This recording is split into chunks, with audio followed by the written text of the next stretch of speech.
Good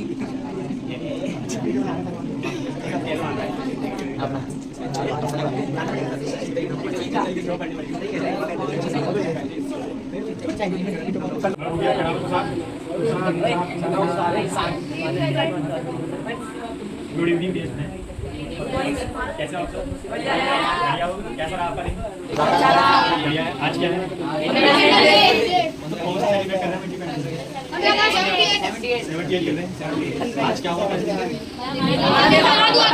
confirm है? आजाद हुआ था। आप सभी को 78 स्वतंत्रता दिवस की हार्दिक शुभकामनाएं, ताकि जो तुम्हारे फ्यूचर में काम आए। तो 78वें स्वतंत्रता दिवस की सभी को दोबारा से पुनः हार्दिक शुभकामनाएं। ठीक है, बहुत सारी कहानी आया तुम्हारे आज में, स्टोरी पोएम्स, वो लास्ट में सुनाऊंगा आपको। सबके लिए बड़ी अच्छी अच्छी है। किसी को बुरा भी लगेगा उसमें, किसी को मज़ा भी आएगा, किसी को काफ़ी अच्छा लगेगा। जो पहली बार सुन लो उसको अच्छा लगेगा, जो दूसरी बार सुन लो थोड़ा सा बेकार लगेगा, उनके लिए स्पेशल है। तीसरी वालों को बहुत ज़्यादा स्पेशल है। कंडीशन है, कंडीशन में बेस्ट पोएम्स है मेरी। ठीक है, बाकी प्रियांशु सर स्टार्ट करेंगे आगे की प्रोसेस।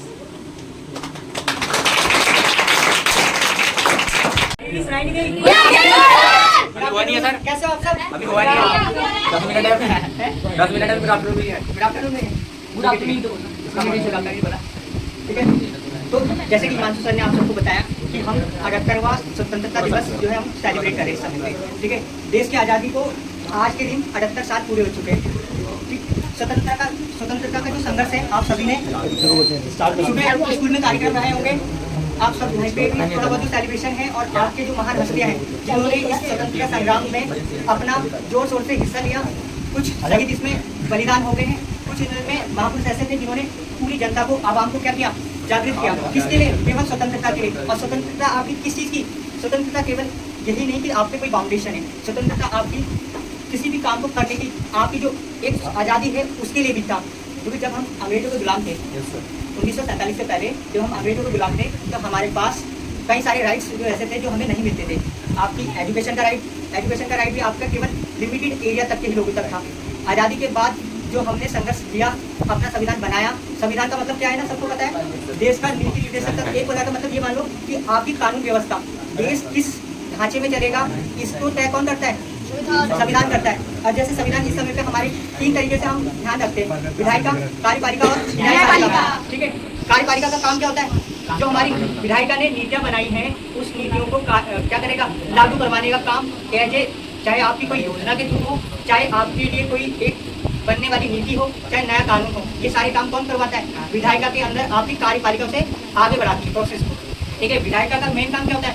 आपको जिस चीज़ की जरूरत है उस पर आप एक कानून बनाना। ठीक है, और न्यायपालिका का मतलब क्या होगा? जो आपकी जो भी कार्रवाई है उस पर अगर कोई भी क्या करेगा, किसी भी निषेधपूर्ण कार्य करेगा या दंडात्मक कार्रवाई की जो भी व्यवस्था होगी, वो सारी व्यवस्था कौन देखती है? न्यायपालिका। आज़ादी से पहले ये सारी चीज़ें किसके हाथ में थी? तीनों चीज़ें अंग्रेजों के हाथों में। किसके हाथ में थी? अंग्रेजों के हाथ में, ब्रिटिश हुकूमत के हाथों में थी। ठीक है, तो जब हमें आज़ादी का क्योंकि हमारा संघर्ष आज़ादी का लगभग 200 साल पुराना हुआ, क्योंकि 200 सालों से हम लगातार अपनी आज़ादी के लिए क्या कर रहे थे? लड़ाई कर रहे थे। लड़ाई कैसी थी? पहले 1857 की क्रांति, सभी ने सुनी 1857 की क्रांति? नहीं सुनी? ये तो मुंडी राय 1857 की क्रांति तो आपने सभी ने सुनी होगी। उसे हम कहते हैं प्रथम स्वतंत्रता संग्राम। प्रथम स्वतंत्रता संग्राम के समय हमारी आज़ादी हम लगभग जीतने ही वाले थे, पर किसी विशेष कारणों से जो हमारी व्यवस्था थी, क्योंकि हमारा संगठन कैसा था आप सभी को पता है ना, हमारा देश कैसा है? विविधता का देश है। किसका देश है? विविधता, डाइवर्सिटी बहुत है। डाइवर्सिटी हर फील्ड में है। आप जम्मू कश्मीर चले जाओ तो आपको नॉर्थ इंडियन मिलेंगे। आप साउथ की तरफ चले जाओ, मुंबई साइड पे, वो साउथ इंडियन हो गए। अगर आप मणिपुर चले जाते हो तो ईस्ट इंडियन हो गए। अगर आप गुजरात साइड पे चले गए तो वेस्ट इंडियन हो गए। तो ये सारे डाइवर्सिटी इतनी ज़्यादा है कि अलग अलग हम जगह पर जाते हैं, लोगों की भाषा बदल जाती है, बोलचाल बदल जाती है, उनके खान पान का तरीका बदल जाता है, जलवायु में विविधता बदल जाती है। ठीक है, और विविधता में जो हमारी विविधता है, यही विविधता जो थी हमारा प्रथम स्वतंत्रता संग्राम में रीजन भी यही रही कि हम जीत नहीं पाए। मतलब अपनी आज़ादी का जो संघर्ष था, हम उसे पूरी तरीके से सफल नहीं हो पाए। रीजन क्या? विविधता। विविधता इतनी ज़्यादा थी कि उस विविधता को एकता में कन्वर्ट करने के लिए जो हमारे स्वतंत्रता संग्रामी थे, उनमें ही आपस में संगठन नहीं बन पाया। ठीक है, कोऑर्डिनेशन आप सभी जानते ना। अगर मैं आपको एक एग्जाम्पल से समझाता हूँ, एक लकड़ी दी आप लोगों को सबको, एक छोटी सी एक लकड़ी दी तो आप उसे आसानी से छोड़ सकते हो ना, छोटी सी लकड़ी को। अगर वहीं पे मैं 2 लकड़ी दूंगा तो अब क्या होगा? थोड़ा ज़्यादा फोर्स लगेगा। अगर आपको 3 लकड़ी दी जाएगी तो उसमें और ज़्यादा फोर्स लगेगा आपका। और ऐसे करते करते अगर हमने आपका एक बंडल बना दिया लकड़ियों का, तो बंडल को तोड़ने में आपको क्या चाहिए, तोड़ पाओगे नहीं? क्यों? क्योंकि एक लकड़ी को तोड़ने में जितना फोर्स लग रहा था, अब 10 लकड़ी को तोड़ने में उसका 10 गुना फोर्स लगेगा, और उतना फोर्स एक व्यक्ति के लिए संभव नहीं है। तो देश की आज़ादी के लिए भी हमें क्या चाहिए था, एक जन संग्रह चाहिए था। एक जन संग्रह जो चाहिए था हमें, वो धीरे धीरे हमारा किसने बनाया, महान नेताओं ने बनाया। ठीक है, उन्हीं नेताओं के दम पर हम जो है इस समय पे स्वतंत्रता दिवस अपना मना रहे हैं। 78 हमारा इंडिपेंडेंस जो इस समय पे हम मना रहे हैं, इसका रीजन क्या है, ताकि हम आने वाली पीढ़ी को अपने जो महापुरुष हैं उनके बारे में अवेयर कर सकें। आप लोग में से बहुत सारे लोग, मैं कुछ महान हस्तियों को जानते होंगे, कहीं के तो हमें नाम भी नहीं पता होते। रीजन क्या है, क्योंकि उनके बारे में हमें कुछ सुनाता ही नहीं है। ठीक है, दूसरी चीज़, आप आधे से ज़्यादा बच्चों का यही कंसर्न है, सर स्टार्ट करो। स्टार्ट करने का मतलब क्या है, सुनना भी है साथ साथ में, क्योंकि हम जिन महान हस्तियों को इस समय पे याद कर रहे हैं, उनके ही बलिदान के जो है हम यहाँ पर इस मंच में खड़े हैं, ताकि आप लोग भी अवेयर हो, और आने वाले जनरेशन में आप लोग भी इस कार्यक्रम में भाग लो, और अपने फील्ड में, क्या नाम है, अभिनव, ध्यान रखो। ठीक है, ताकि आने वाले जो समय में आप लोग भी मंच में आ सको, क्योंकि जब मंच में आने की जो साहस होता है वो कैसे आता है आप लोगों पे, जब आपको थोड़ा बहुत ज्ञान हो, चीज़ों के बारे में अवेयरनेस हो। अगर आपके अंदर अवेयरनेस नहीं होगी तो आप में से कोई भी व्यक्ति सामने आने के बाद हेजिटेट हो जाएगा, क्योंकि उसको ये नहीं रहेगा कि मैं बोलूँ क्या। तो हम महान पुरुष को याद इसलिए करें ताकि आप लोग उनके बलिदान को समझ सको। ठीक है, हम जिस देश में रहते हैं, हम जिस देश में रहते हैं ना, उसमें बहुत ज़्यादा डाइवर्सिटी है। डाइवर्सिटी इतनी ज़्यादा है कि हम हर एक दिन में अगर किसी एक जगह से दूसरी जगह पर ट्रैवल करते हैं तो हमारे सामने सारी चीज़ें बदल जाती है। ठीक है, सारी चीज़ें कैसे बदल जाती है, लोगों का रहन सहन, खान पान, बोली, पहनावा, ठीक है, उनकी भाषा के साथ साथ सारी चीज़ें हम बदल जाती हैं, रीति रिवाज भी बदल जाते हैं। तो इस डाइवर्सिटी को एक करने का एक मीडियम बनता है हमारे राष्ट्रीय पर्व। कौन बनते हैं, हमारे राष्ट्रीय पर्व। और राष्ट्रीय पर्व में स्वतंत्रता दिवस भी हमारा एक बड़ा राष्ट्रीय पर्व हो जाता है, जहाँ पर आप सभी को पता है दिल्ली की लाल किला आपका प्रधानमंत्री नरेंद्र मोदी जी ने इस समय पे झंडा रोहन भी किया है। 11वीं बार उन्होंने रिकॉर्ड तोड़ झंडा रोहन कराया इस बार भी, आप सभी को पता होना चाहिए सांसद पे। तो हम क्यों सेलिब्रेट करें महापर्व को, ताकि डाइवर्सिटी को एक जगह पे लेके आया जा सके, क्योंकि केंद्र बन जाता है। जब हम कोई भी राष्ट्रीय पर्व मनाते हैं तो हम सारी जो डाइवर्सिटी होती है वो सब चीज़ भूल के एक जगह पे संगठित हो जाते हैं। कोलैबोरेशन कैसा होता है हमारा, हम सब चीज़ भूल जाते हैं, जाति धर्म, ठीक है, हम रीति रिवाज सब चीज़ को मायने रख के हम केवल राष्ट्रीय पर्व पर ध्यान रखते हैं। 15 अगस्त आज सभी ने स्टेटस लगाया होगा, और आज की स्टेटस देखे होंगे आपने, किसी ने जो आज तक स्टेटस नहीं लगाता होगा वो भी अपडेट करके रखा होगा। क्यों, इस समय पे सोशल मीडिया का दौर है, और ज़्यादातर यही लोग देखते हैं कि कम से कम आज के दिन तो लगा दें, ये रहता है। तो यही चीज़ है कि हम जब राष्ट्रीय पर्व को अपने मना रहे होते हैं तो हमारे अंदर एक जहन में एक भावना पैदा होती है कि हमें अपने देश के लिए कुछ नहीं, अभी हमारा सहयोग तन से नहीं है, मन से तो हो सकता है। आप इतने बड़े तो हो नहीं कि आप सीधा आर्मी में चले जाओ, सबके सब जवान सेना में नहीं जा सकते ना। आप लोग यूथ हैं, आप में से कुछ लोगों की ही इच्छा होगी कि आप आर्मी में जाओ, सबके सब नहीं जा सकते। पर देश सेवा का एक ही माध्यम नहीं है, देश सेवा का माध्यम वो सभी फील्ड है जहाँ आप जाना चाहते हैं, क्योंकि आप जिस काम में जाओगे वो भी हमारी देश सेवा है, अगर आप उसे सच्चे मन से करो। मान लीजिए आप में से कोई एक डॉक्टर बन जाता है तो डॉक्टर को भगवान का दर्जा दिया जाता है, दिया जाता है, ताकि कई क्रिटिकल सिचुएशन में जब सारी वजह खत्म हो जाती है तो डॉक्टर भी क्या करता है, किसी भी एक पेशेंट को जिंदा रखने की होप देता है। ठीक है, और कई केस में तो मरते मरते भी किसी व्यक्ति को जिंदा कर देता है, तो हमने उसको दर्जा दे दिया भगवान का। तो उस फील्ड में अगर कोई ईमानदारी से काम करता है वो देशभक्त है। ठीक है, देशभक्ति कोई एक जगह नहीं कि आप सेना में जाओ, देशभक्ति आप हर फील्ड से कर सकते हो। एजुकेशन भी देशभक्ति में काम कर जाती है। ठीक है, चीज़ें अच्छी डिलीवर होंगी तो आप लोगों के माइंड में रहेगी और आगे भी आप उस चीज़ को डिलीवर करोगे। इसी के साथ ये कुछ पंक्तियाँ जो है देश के लिए कहना चाह रहा हूँ। कहाँ भाग रहे हो, बता टाइम इसके बारे में जितना चीज़ें कही जाए उतना कम है। कमियाँ हर चीज़ में होती है, कमियाँ हर चीज़ में होती है सर। ठीक है, यहाँ तक कि हमारी उंगलियाँ भी बराबर नहीं होती हैं, ये भी एक कमी है सर। ठीक है, तो उस कमियों को भुलाकर अगर हम क्या करते हैं, कोलैबोरेशन कर लेते हैं, मुट्ठी बना लेते हैं, तो ये कितनी ताकतवर हो जाता है, हर चीज़ में आपका ये ताकतवर हो जाता है। ठीक है, तो देश के लिए मैं एक छोटी सी पंक्ति, मैंने ढूंढा बहुत वो जहाँ ना मिला, मैंने ढूंढा बहुत वो जहाँ ना मिला, मेरे वतन जैसी ना जमीन ना कोई आसमान मिला।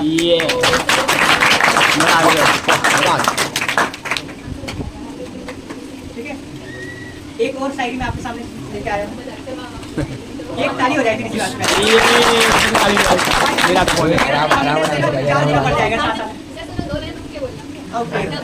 ठीक ठीक, जो मेरी आप पंक्ति कुछ मैं आपके सामने बोलूं। चलो फिर से वो नज़ारा याद कर ले चलो फिर से वो नजारा याद कर ले। शहीदों के दिल में थी जो ज्वाला, वो याद कर ले। शहीदों के दिल में थी वो ज्वाला, याद कर ले, जिसमें बहकर आज़ादी पहुंची किनारों पर, जिसमें बहकर आज़ादी पहुंची किनारों पर, बलिदानों के खून की वो धारा याद कर ले। ना पूछो जमाने से कोई, ना पूछो जमाने से कि हमारी कहानी क्या है, ना पूछो जमाने से क्या हमारी कहानी है, हमारी पहचान तो बस इतनी है कि हम सब हिंदुस्तानी हैं। देखो आज़ादी तो आप सबको मिल चुकी है, आज़ादी के बाद क्या हम अभी भी सुरक्षित हैं? सर मेरा क्वेश्चन आप सबसे, आज़ादी तो आप सबको 78 साल पहले मिल गई है, क्या इस सब के बावजूद भी आप अभी भी आज़ादी में हो? किस तरीके की फाउंडेशन है आप पे? मतलब ये ना, आपको शिक्षा जरूरी किसके लिए? ताकि आप अपने दिमाग का विकास कर सको। क्या आप घर पे वो चीजें कर सकते हैं जो स्कूल में मिल जाती है आपको? नहीं कर सकते। ये आप लोग एक्सेप्ट कर रहे हो, ठीक है। जब आप लोग ये एक्सेप्ट कर रहे हो तो इसका मतलब क्या है कि आपको अलग से व्यवस्था चाहिए किसी चीज को सीखने की, और सीखने का जो अच्छा मंदिर होता है वो कौन होता है? स्कूल होता है, ठीक है। स्कूल में जो आपके टीचर्स होते हैं अलग अलग सब्जेक्ट के, अलग अलग फील्ड के, वो लोग आपको यही चीजें क्या कर रहे होते हैं? अपने अपने माध्यम से, अपने एक्सपीरियंस, अपने अनुभव और जो उन्होंने पठन पाठन में सीखा है एज ए बीएड, ठीक है। एक टीचर आपका अगर कोई है तो उसने बहुत पापड़ बेले, पापड़ कैसे बेले? एज ए बीएड वो पहले अपने आप ही क्वेश्चन को सुधार के आगे बढ़ा है, उसके बाद वो एक जॉब में आया है और जॉब में आके वो तुम्हें ट्रेन कर रहा है, किस चीज़ के लिए? आपके आने वाले फ्यूचर के लिए, ठीक है। तो आगे आपने हाल फिलहाल में घटना सुनी होगी बांग्लादेश की। यस सर, सभी ने सुनी है ना? Yes sir. बांग्लादेश में इस समय पे क्या चल रहा है? बांग्लादेश में इस समय गृह युद्ध हो रहा है। किस चीज़ के लिए? गृह युद्ध किसके लिए? अपने अधिकारों के लिए, ठीक है। वहाँ पर सरकारी जॉब में आरक्षण, सरकारी जॉब में जो वैकेंसी है वही भरी नहीं गई है, और देश में अर्थव्यवस्था इतनी डाउन है कि जो लोग हैं बेरोजगारी इतनी बढ़ गई है कि लोगों ने गृह युद्ध कर दिया। गृह युद्ध किसके खिलाफ? और इसी बीच में जो वहाँ की पूर्व प्रधानमंत्री थी शेख हसीना, वो देश छोड़ के भी चले गए, ठीक है। उन्होंने भारत में ही निर्वाचन नए राष्ट्र क्या उन्हें प्रधानमंत्री निर्वाचित हुए हैं। क्यों? क्योंकि जब देश की व्यवस्था खस्ता हाल होती है तो लोगों का आक्रोश बढ़ता है। आक्रोश किस चीज़ के लिए? अगर आपको मैं बंदिशों में बांध दूँ तो आप लोग भी प्रॉब्लम में आ जाओगे, आओगे नहीं आओगे? सेम चीज़ है कि अगर किसी व्यक्ति को जीवन निर्वाह के लिए उसको पर्याप्त रोजगार के अवसर प्रदान नहीं होंगे तो वो व्यक्ति आगे नहीं बढ़ पाएगा, ठीक है। आगे बढ़ने के लिए आपको सबसे ज़्यादा जरूरी क्या है? एक समय बाद आप किसी काम को करो और उस काम को करने का आपको क्या मिले? पैसा मिले या रोजगार मिले। वो माई कैसे सोई होंगी? कतरा कतरा बहे खून का अब आखिर हिसाब देगा कौन? कतरा कतरा बहे खून का आखिर हिसाब देगा कौन? क्यों ना भर के मेरे सीने में भी आग, क्यों ना भर के मेरे सीने में भी आग, आखिर कब तक कोई रहेगा मौन? छलनी किया जिन दहशतगर्दों ने सीना, छलनी किया जिन दहशतगर्दों ने सीना, अब उन्हें उनकी औकात दिखानी होगी। भूलना नहीं कर ये देश जवानों का, भूलना नहीं ये कर देश जवानों का, बात ये उनके घर में घुसकर सिखानी होगी।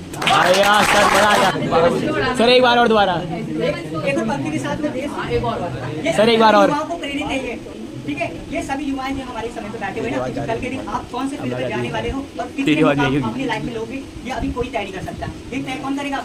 केवल आपका एक डिसीजन कि आप किसी चीज़ पे जाने के लिए तैयार हो गए। जिस दिन आपने ये सोचा कि मुझे कुछ बनना है और उसके लिए आपने तैयारी शुरुआत कर दी, तो आप 1 साल 2 साल 3 साल और एक ना एक दिन अपने उस मुकाम में पहुंच ही जाओगे जहां आप जाना चाहते हो, ठीक है। तो उन्हीं की बेसिक पंक्तियां हैं। जमाने भर में मिलते हैं आशिक कहीं, ठीक है। थोड़ा सा लाइन उसकी अलग है। जमाने भर में मिलते हैं आशिक कहीं, मगर वतन से खूबसूरत कोई कफन नहीं होता। जमाने भर में मिलते हैं आशिक कहीं, वतन से खूबसूरत कोई वतन नहीं होता। नोटों में लिपट कर और सोने में लिपट कर मरे हैं कहीं, नोटों में लिपट कर और सोने में लिपट कर मरे हैं कहीं, मगर तिरंगे से खूबसूरत कोई कफन नहीं होता। लग रहा है थोड़ा जोर से आप लोग भी भर गए, मगर तालियों की गड़गड़ाहट उतनी अच्छी नहीं लग रही है। माहौल जब क्रिएट हो गया है तो थोड़ा सा आप लोग मुझे सपोर्ट करो ना कि मुझे भी लगे कि हाँ बच्चे इंटरेस्ट ले रहे हैं। मैं तो बोल ही रहा हूँ टाइम मत लगाइए 4:14 बीच में बातें मत करो, थोड़ा ऐसा हो जाता है, ठीक है। लग रहा है कि बच्चे इंटरेस्ट है सबको। देखो हमारे पास छोटे छोटे पढ़ने के ऐसे माध्यम होते हैं जब हम अपनी बात को भी डिलीवर कर पाते हैं, मतलब अपनी बात को आप तक आसानी से पहुंचा पाते हैं। साथ के साथ मैं अपना एक पुराना एक्सपीरियंस शेयर कर रहा हूँ। जब मैं पहली बार जब मैंने ट्यूशन क्लासेस स्टार्ट करी थी 2019 में, तो मेरा एक फिजिक्स का फर्स्ट बैच था। तो उस समय पे बच्चों ने एक सरप्राइज पार्टी एकदम से अरेंज करी, तब एक टीचर्स डे के उपलक्ष्य पर, ठीक है। कार्यक्रम बढ़िया था, ठीक है। और उन लोगों ने अपने ही मन से जो कार्यक्रम दिया हुआ था, उन लोगों के लिए मैंने कुछ पंक्तियाँ लिखी हुई है, वो आप लोगों के साथ में शेयर करना चाह रहा हूँ, क्योंकि आप लोग भी मेरे लिए उन्हीं के समान हैं, ठीक। आप लोग भी क्या हो, मेरे लिए उन्हीं के समान है। उन्होंने जो भी सोचा होगा, क्योंकि एज ए टीचर मैं पढ़ाता हूँ तो चीज़ें बदल जाती हैं, ठीक है। तो पर आपका जो नज़रिया है और मेरा जो नज़रिया है, दोनों बहुत डिफरेंट हो जाती है, ठीक है। तो कुछ पंक्ति जो मैंने खुद, मेरी हस्ती कितनी है मुझे मंजूर है, जितनी भी है मुझे मंजूर है। आज इस भीड़ में वो एहसास नया था, आज इस भीड़ में वो एहसास नया था, कुछ कर गुजरने का जज्बा भी नया था। अंदर से निकल रही वो आग भी नहीं थी, अंदर से निकल रही वो आग भी नहीं थी, जानी पहचानी वो साज भी नहीं थी। खोखला मन आज भर आया था, खोखला मन आज भर आया है, जो भी तूफान था वो मंजर का सफाया है, जो भी तूफान है वो मंजर का सफाया है। क्या मैं क्या इस काबिल हूँ वो तो वो ही जान सके, क्या मैं इस काबिल हूँ वो तो वो ही जान सके। मैं तो अभी भी हैरान हूँ उनकी मासूमियत और अपने सवालों से परेशान।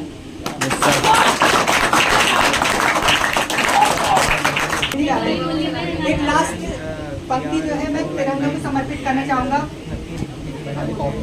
ये बात हवाओं को बताए रखना, ये बात हवाओं को बताए रखना, रोशनी होगी चिरागों को जलाए रखना, रोशनी होगी चिरागों को जलाए रखना। लहू देकर जिसकी हिफाजत हमने की, लहू देकर जिसकी हिफाजत हमने की, ऐसे तिरंगे को सदा दिल में बसाए रखना। और एक बार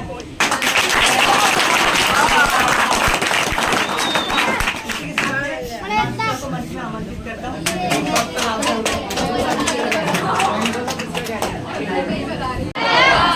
तुम देख दो आगे आने का इच्छुक है?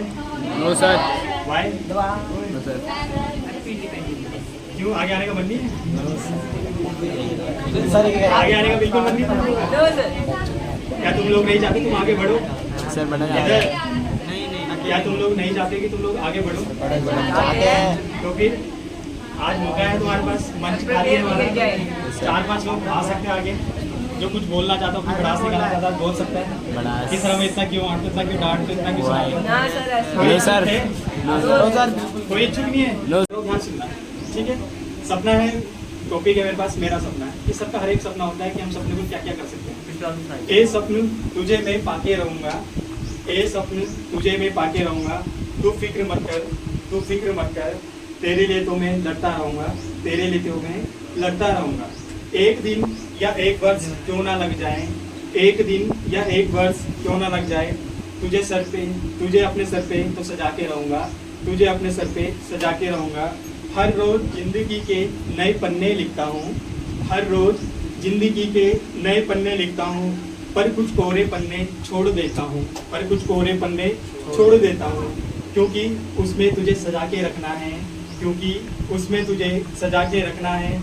उस पन्ने को कैसे भर सकता हूँ, उस पन्ने को कैसे भर सकता हूँ, हर पल तुझे पाने का इंतज़ार रहेगा, हर पल तुझे पाने का इंतज़ार रहेगा, हर पल तेरा होने का तैयार रहता हूँ, हर पल तेरा होने का तैयार रहता हूँ।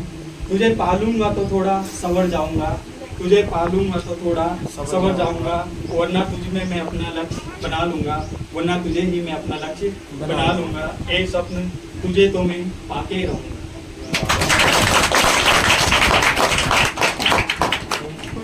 ठीक है, तो ये मंच तुम्हें बहुत ज़्यादा क्या करता है, मौके देता है। हर साल हर दिन नए नए मौके लाता है तुम्हारे। हर बार तुम फंक्शन का सेलिब्रेट करते हो, स्कूल में करते हो, लेकिन तुम आगे नहीं जाते हो। तुम लोग सोचते हो कि 100, 200, 300, 400 बच्चे के सामने कैसे आगे जाया जाए, यही सोचते हो। तुम्हें डर लगता है, तुम्हें शर्म लगती है बहुत ज़्यादा कि इतने सारे बच्चों के बीच में कैसे बोलूँगा, मैं क्या बोलूँगा, क्या लोग मेरे बारे में सोचेंगे, लोग मेरा मजाक बनाएंगे, मैं बीच में अटक गया तो लोग मेरे ऊपर हंसेंगे। ये सब तुम्हारा क्या होता है, भ्रम होता है।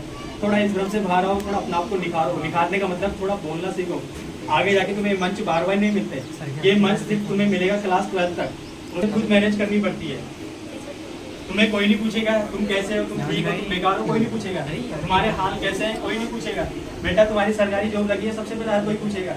तुम्हारा रिजल्ट कैसा है ये सब पूछेगा। तुम बेकार हो तुम बुरे हो कोई नहीं पूछता है। ये मायने नहीं रखता, मायने रखता तुम्हारी जॉब है या नहीं। तुम्हारी जॉब है तो तुमको सब पूछेंगे इसकी जॉब है, इसकी तबाह होती है, तबाह नहीं होती है। नोटिस करा है ये तुम्हारा आसपास का क्या माहौल है।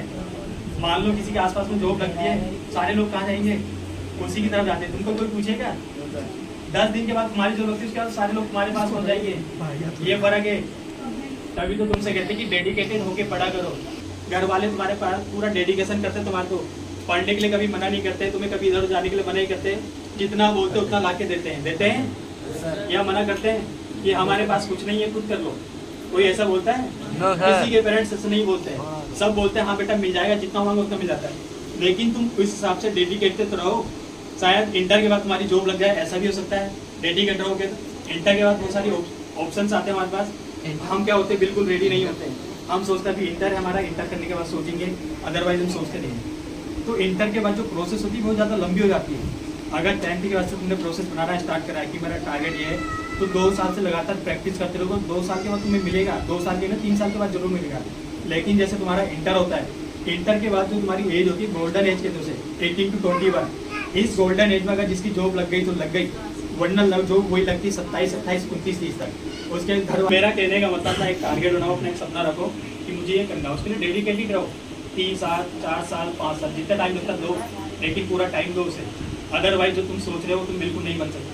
नहीं बनोगे तो इसका मतलब क्या है, जो तुम्हारी आगे की प्रोसेस पूरी क्या हो जाएगी खराब। फ्यूचर तुम्हारा कैसा रहेगा, नॉट वेल रहेगा, उतना अच्छा नहीं रहेगा जितना तुम बनाना चाहते हो।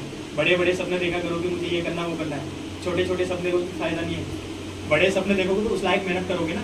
अब मान लो कोई सोचा मुझे IAS बनना है, तो वो प्रिपरेशन की अभी से स्टार्ट से करेगा। अब मैं सोचता हूँ मुझे इंटर के बाद ये जॉब चाहिए, तो मैं फिर से भी कर दूँगा। तो जितना बड़ा सोचते हैं उतना बड़ा हम कदम स्टार्ट करते हैं, अदरवाइज इतना नहीं करते हैं। आई हो आपको समझ में आ रही बातें? तुमको आ भी नहीं रहा आगे। एक बार इसके लिए ताली बजा दो सबके सब। वो कम से कम आगे तो आया है। मोटा इंट्रो दे दो। मेरा नाम अर्णव मलिक, मैं नंबर 4 में रहता हूँ और मैं आज 2 पंक्तियाँ आपके सामने प्रस्तुत करता हूँ। सदा ही लहराता रहे तिरंगा हमारा, सदा ही लहराता रहे तिरंगा हमारा, ये देख ले सारे जहाँ से अच्छा ये हिंदुस्तान हमारा। धन्यवाद। कोई बात नहीं। ये कौन सा अंग्रेज बेटे हैं? अपनी आदतें बदल सकते हो, तुम्हारी आदतें तुम्हारा भविष्य बदलेगा। एक बार फिर से बोलना, थोड़ा लाउड बोलना। बोल। तुम अपना भविष्य नहीं बदल सकते हो पर अपनी आदतें बदल सकते हो, क्योंकि तुम्हारी आदतें ही तुम्हारा भविष्य बदलेगा। बहुत बढ़िया बात सानिया ने बोली है।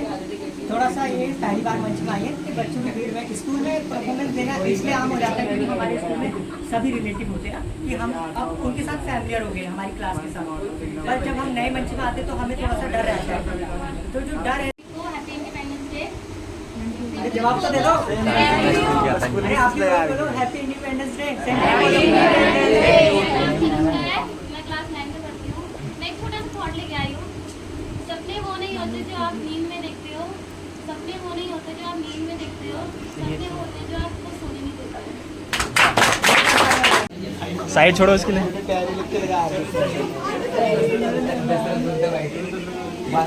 क्लैपिंग कर दो जरा एक बार।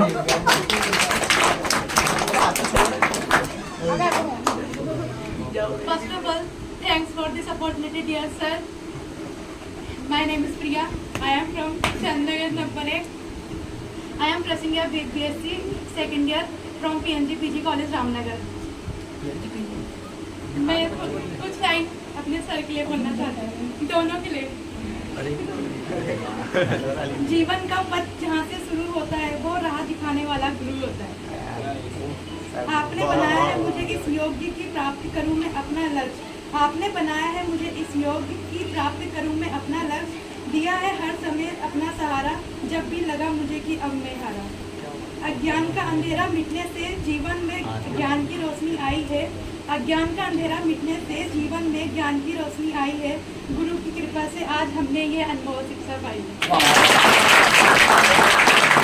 Happy birthday sorry sorry sorry happy independence day sorry happy birthday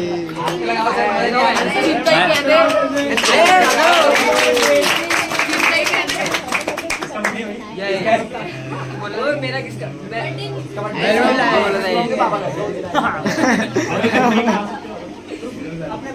तीन चार के पेड़ अरे बना लो भाई, हम 5 5 6 हम 5 7 चलेंगे।